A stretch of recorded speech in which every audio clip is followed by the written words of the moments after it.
नमस्कार मंडळी, काय चाललं तुमचं? चला तर आज आपण पाहणार आहोत कोजागिरी पौर्णिमेनिमित्त मसाला दूध कसं बनवायचं. त्याआधी आपण त्यासाठी घरीच मसाला बनवून घेणार आहोत.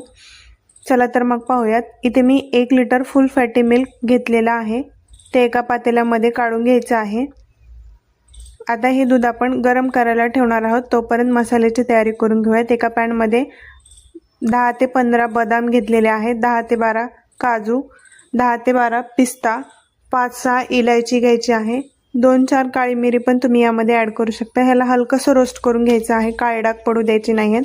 तोपर्यंत आपलं दूध पण गरम झालेलं आहे. दुधाला 5 ते 7 मिनिटे आपण उकळत ठेवणार आहोत. तोपर्यंत हे भाजलेले ड्रायफ्रूट्स आपण एका मिक्सर जारमध्ये जाडसर असे वाटून घ्यायचे आहेत. इथे मी 1 लिटरला अर्धी वाटी साखर ॲड केलेली आहे. तुम्ही तुमच्या आवडीनुसार कमी जास्त करू शकता.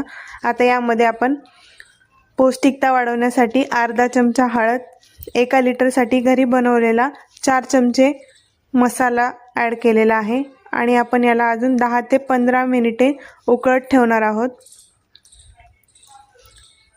तुम्ही पाहू शकता गरमागरम मस्त कोजागिरी पौर्णिमेसाठी मसाला दूध बनवून रेडी आहे. तुम्ही घरच्या घरी मसाला बनवून हे दूध तयार करू शकता.